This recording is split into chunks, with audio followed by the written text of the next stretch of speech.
안녕하세요. 백설마녀입니다. 네, 저는 오늘 고통에 대한 이야기를 해보려고 하는데요. 크든 작든 여러분만의 고통이 있으시다면 오늘 저의 이야기가 많은 위로가 됐으면 좋겠습니다. 여러분 유튜브나 책에서 성공 스토리 굉장히 많이 보이잖아요. 부자들이나 CEO 분들의 자수성가 이야기 같은 것도 많고, 근데 그 자수성가라는 게 성립이 되려면 어렸을 때부터 우리 집은 가난했었고 라는 서두가 있어야 돼요. 우리가 금수저들의 자수성가 이야기를 듣고 싶어 하진 않잖아요. 그리고 소설책도 그렇죠. 그랜드, 슈퍼, 울트라 해피엔딩이 되려면 일단 첫 장은 지금 주인공이 처한 상황이 얼마나 절박하고 비참한가, 그걸로 시작이 되죠.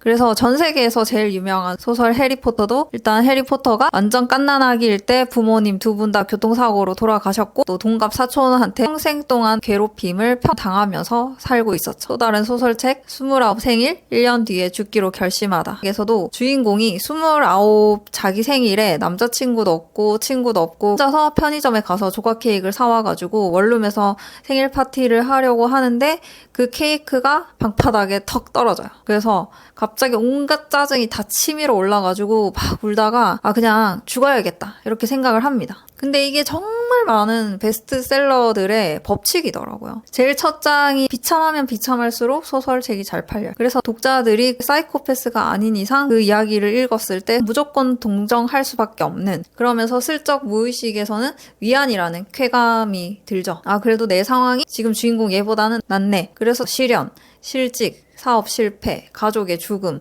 혹은 자살 실패로 시작하는 소설책도 있죠. 사촌이 땅을 사면 배가 아픈 분들이 계시잖아요. 그런 분들이 책 첫 장부터 배가 아파가지고 그 책을 더 이상 못 읽으면 책이 망하니까, 그런 비참한 서두가 베스트셀러의 법칙이 된 것 같아요. 근데 저도 자전적인 이야기라면 내 이야기의 첫 장에 도대체 어떤 고통을 줘볼까? 아니, 나한테는 내 생에는 어떤 고통이 있었나를 생각해 보니까, 저는 솔직히 제 평생 중에는 공황장애가 그나마 얘기해 볼 만한 것 같아요.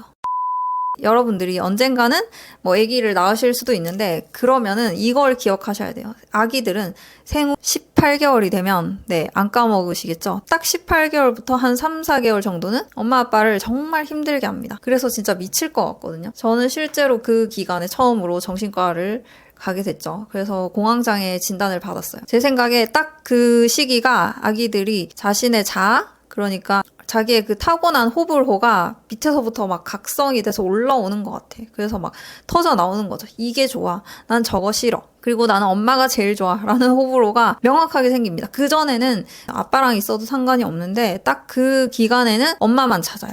그래서 본인도 힘들어서 자기 머리를 막 쥐어뜯고 소리 지르고 발을 동동동 구르고 합니다. 제 친구들도 딱 자기 애가 18개월이 되면은 저한테 연락이 와요. 내가 도대체 애를 왜 낳았을까? 그냥 남편이랑 둘이 잘 살았으면 됐는데. 그리고 한 3년 뒤에 또 연락이 와요. 내가 왜 굳이 둘째까지 낳은 걸까? 나 진짜 바보인가 봐. 그러면 제가 너 딱 3년 전에도 그 얘기 했었다? 라면은 애들이 되게 놀래요. 무슨 소리야? 우리 첫째가 얼마나 천사 같은데, 얼마나 순한데. 다 그래요. 다 자기 첫째는 순하고 천사였대요. 자기 첫째 때문에 자기가 울었던 거를 기억을 못해요. 지금 저희 둘째가 20개월이니까 밤에 한 번씩 안 자고 고성방가를 지릅니다. 그러면은 저희 남편이 우리 첫째 안 그랬는데 쟤는 왜 저럴까? 저는 첫째를 친구들에 비해서 되게 빨리 낳아가지고 6년 전에 저희 애가 딱 18개월일 때 저한테 원래 그땐 다 그래 라고 해줄 수 있는 친구가 한 명도 없었던 거예요. 그리고 그러다가 곧 끝나, 조금만 참아 라고 할 수 있는 사람도 당연히 한 명도 없었고. 그러니까 그 두 개가 저를 미치게 만든 거죠. 사람이요, 자기 주변 사람들도 다 힘들다고 생각하면 별로 안 힘들어요. 저는 고3 때 제가 힘들다는 생각 한 번도 안 해봤거든요. 근데 자기 혼자 아프다고 생각하면 사람이 미치고, 또 가장 고통스러운 거는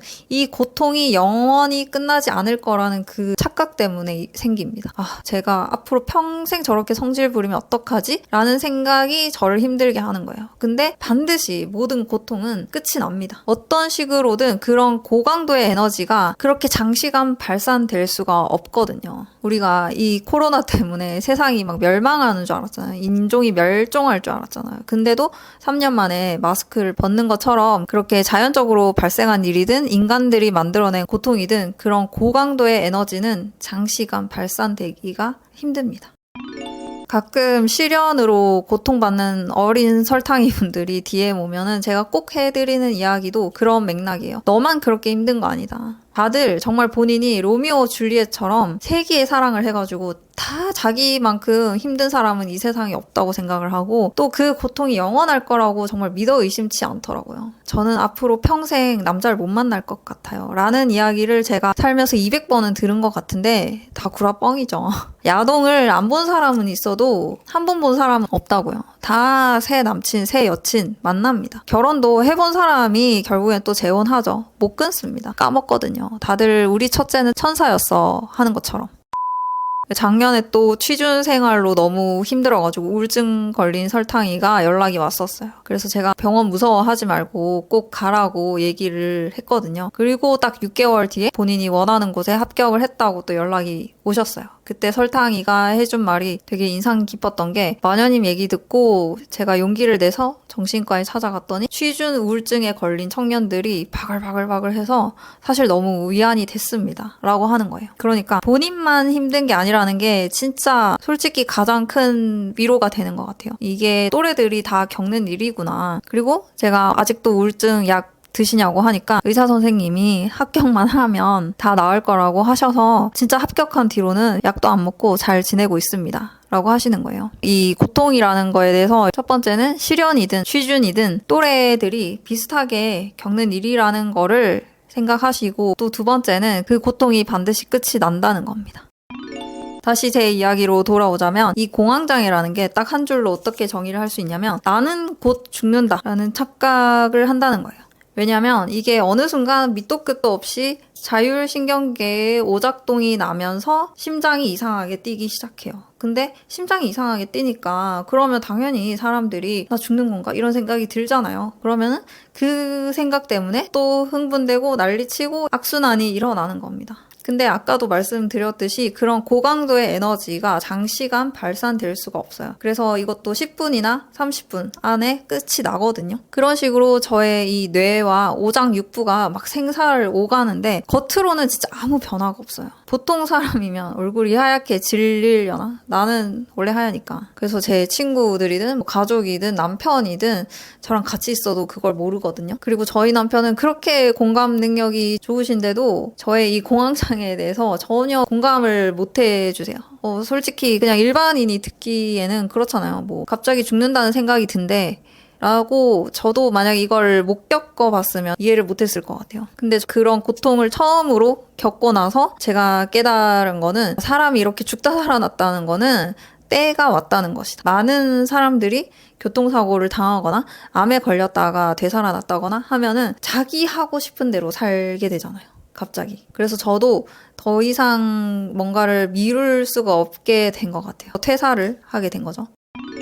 여러분이 미드나 미국 영화를 보시면은 영어 표현 중에 그런 게 있어요. 주인공이 되게 심각하게 고민을 하고 있을 때 옆에 친구가 해주는 말이거든요. What does your gut tell you? 여기서 gut가 이 내장이라는 뜻이에요. 그러면은 직역하면 네 내장은 뭐래?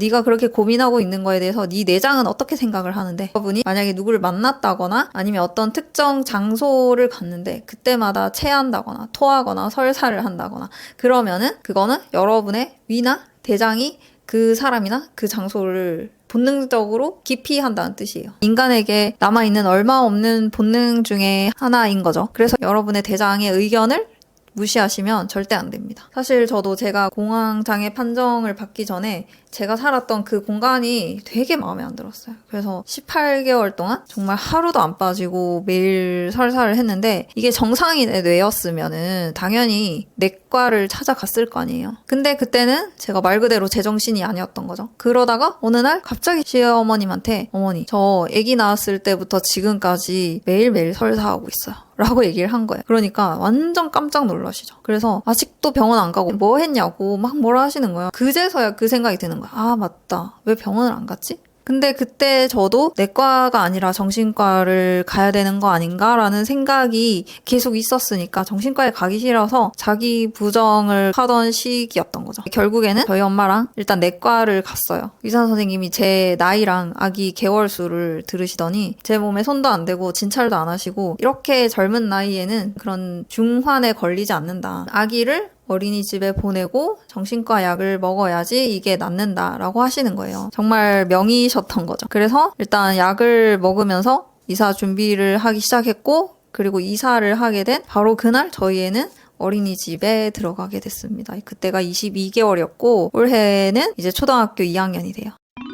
그래서 오늘 이야기는 첫 번째로 고통이라는 것은 반드시 끝이 난다는 거고, 두 번째로 고통이라는 것은 여러분이 탁월해질 기회일 수도 있고, 세 번째로 고통이라는 것은 여러분이 타고난 본능에 맞게 살아갈 수 있도록 알려주는 메시지일 수 있다는 겁니다. 저는 진짜 요즘 느끼는 게 사람이 생긴 대로 살아야 돼요. 타고난 게 있다는 거죠. 여러분만의 천직, 여러분만의 친구, 여러분만의 배우자를 찾아서 여러분들도 행복해지셨으면 좋겠습니다. 우리가 행복하게 살려면 꼭 필요한 세 가지라고 생각해요. 천직, 친구, 배우자. 그래서 세상 사람들이 다 좋다고 하는 신이 내린 직장, 아니면 세상 사람들이 다 좋다고 하는 육각형 배우자 또 물론 좋지만은 그보다 더 중요한 게 여러분의 위나 대장님의 의견이라는 거죠. 그래서 여러분 앞에 다가와 있는 그 고통이라는 것은 그걸 알려주는 기회이거나 메시지일 수 있다는 겁니다. 오늘 이 영상을 보시게 된 우리 설탕이들이 모두 자기만의 그랜드 슈퍼 울트라 해피엔딩을 찾으셨으면 좋겠어요.